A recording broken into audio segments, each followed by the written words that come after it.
No, so that's back up and running. I'd like to introduce everyone to Ellen and Hayley. Great to have the two of you Hi there. guys. Great to have the two of you there together and presenting as fourth-year civil engineering students, also from the University of Limerick. And this is the demise of the Irish Round Tower, conservation in civil engineering, an investigation into the stability of Kilmacduagh Round Tower. So when you're ready, take it away. Yep. Wonder, can we minimize that? Take on presentation mode. Good afternoon, guys, and welcome to our presentation.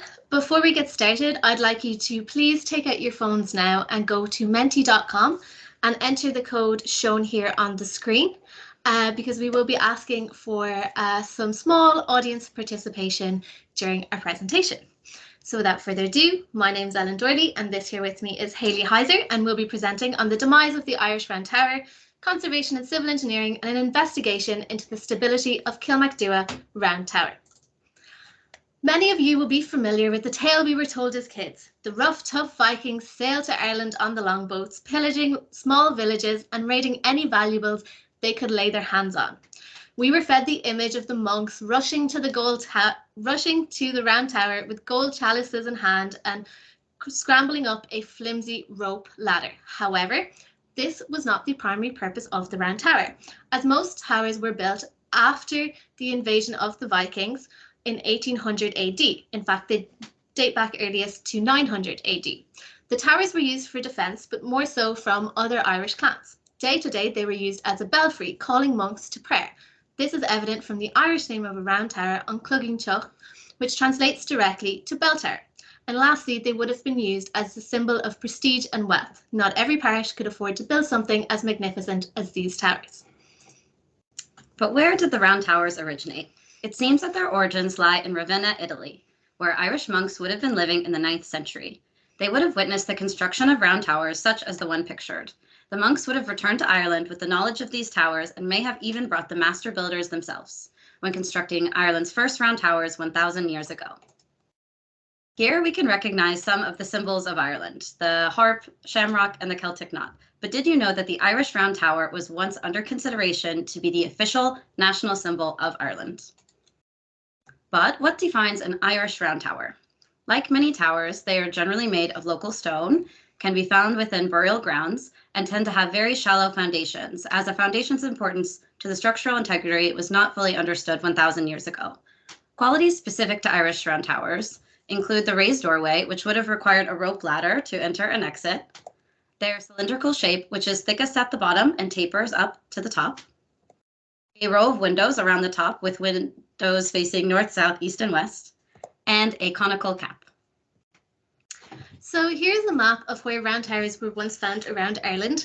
The red dots show towers which are referenced in literature, but there's no physical evidence of these towers remaining today. The green dots reference towers that there is physical evidence remaining today, but these towers are in varying conditions. This means, such as this one here in Kells County Meath, which is missing its conical cap.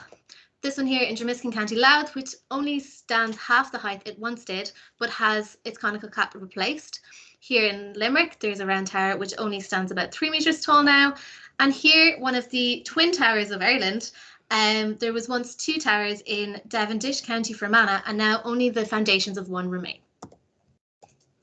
So what about the towers that are left in perfect condition? You may recognise some of these locations. There are only 13 perfect round towers left in Ireland. Here they are pictured from shortest to tallest. The shortest is Turlough Abbey at 22.9 metres tall, and the tallest is Kilmacduagh at 34.5 metres tall. So with that, it's time for our general knowledge question. You can tap the map where you think Kilmacduagh is located, if you know. So let's see if we have any responses. Oh, right. Okay, well, it seems no one got it. Perfect. No. Some very close ones. Very close, some not as close. It is in County Galway, just outside of Gort. But why are we so interested in Kilmacduagh? Well, because it is leaning. It is Ireland's very own Leaning Tower of Pisa.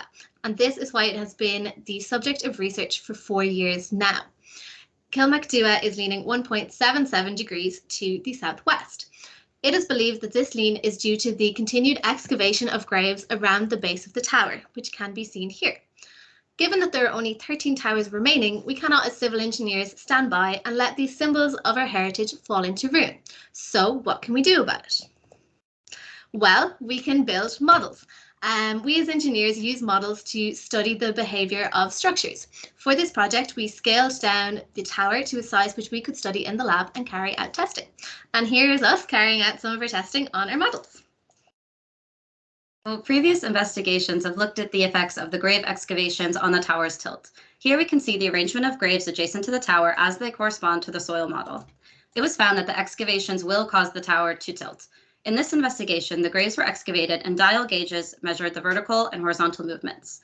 As the tower tilts, the stress in the soil increases until the soil does not have sufficient strength to support the tower, leading to collapse. This failure is based on the soil strength and was predicted to happen between 2.4 and 3.1 degrees. This investigation was based on assumed soil conditions. Due to concerns with disrupting archaeology, a site investigation has not been conducted. Because of this, it would be wasteful to proceed studying the soil structural interaction. Therefore, our research focuses solely on the structure itself and assumes a rigid foundation. So here we've listed our research objectives, and we will be addressing them throughout the presentation. So I spoke earlier that we use models to represent the real tower. But what is modelling? Well, modelling is creating a representation of a structure at a smaller scale. Seen here on the very left-hand side is Kilmacduagh standing at its full height of 34.5 metres. And this teeny tiny picture down here in the corner shows what our scale model would look like beside the real thing. Now that's not much good to us, so here it is on a slightly bigger scale. The wooden tower shown here was created at a 1 in 20 scale. If we say that Kilmacduagh is a little less than 40 metres tall, our tower here stands a little less than 2 metres tall. After some initial research on the wooden tower, we decided that it would not accurately represent the weight distribution of the stone, as wood is nearly 4 times lighter than stone. So we built a second model made of concrete at a slightly smaller scale. So here we can see our experimental methodology. We assumed for our experiment that the tower is rotating about a rigid foundation. This rotation table acts as a rigid foundation as it is completely flat and does not move under the weight of the tower as soil might behave. In the reality, the foundation is very thin, and so this is not entirely accurate, but it allows us to isolate the behavior of the structure itself. This model was built on the tilt table as shown, and a mechanical pulley was used to slowly tilt the table. And the experiment was filmed using a high-speed camera so that detailed observations could be made. And the final angle of collapse was used this electronic inclinometer. And here we can see some of our tests being carried out on our models, and you can see the failure patterns were captured using the high-speed camera. So here we can see a graph that shows the results from each test conducted with the timber model. So the light green line shows the angle at which significant cracking was observed, and the dark green line shows the angle at which the tower collapsed. The gaps between these two lines are an indication of how much time the deformation is observed before collapse. In test number 12 to 20, the failure occurs almost instantaneously. This is known as a brittle failure. Here we can also see the effects of experimental variation. As the construction methods improved, the angle of collapse increased on average and became more consistent. And we can contrast this with the experiment in which we only removed the cap. So here again, we can see the angle at which cracking was observed and the cracking at which failure occurred. But we can notice that the gap in between the lines is much bigger, which indicates a more ductile failure, meaning that the signs of failure are more apparent before the collapse. However, the angles of failure are much lower on average, and this indicates that the weight of the cap is helping to restrain the tower and is crucial to the structural integrity of the tower. So here on this next slide, we have a summary of all the tests that we carried out and the average angle of collapse for that model and test. And so to conclude, I'd like to look back on the objectives that we set out. We wanted to verify the collapse angle of the tower. And while we have no set number that we believe the tower will collapse at, we do know that when failure does occur, it will occur with very little warning. And this means close attention should be paid to all cracking and deformities which are currently visible in Kilmacduagh Round Tower. The preservation of the cap is incredibly important to its structural integrity, and the failure pattern that we observed through our high-speed recordings are consistent through the various models. And lastly, we wanted to improve the modelling procedures, and we did this firstly by making a concrete model which more accurately represented the weight distribution of the tower, and we also honed our tower building skills and techniques to achieve more consistent results. So going forward for future study, it will be necessary to do a site investigation to get the accurate soil conditions for testing soil structure interaction. There should be instrumentation on the tower itself to measure any movement in the masonry on the actual tower, and this information can be used in advanced computer modeling, and then that can even be compared to experimental results from our study and previous studies. So we hope that our research will be beneficial to the preservation of Irish round towers. You may think that civil engineers only build bridges, but civil engineering is all about improving and protecting the world we live in. Thank you very much for listening, and we hope that you have enjoyed our presentation. Thank you both very much. I'm just going to quickly stop the recording there before we take a Q&A.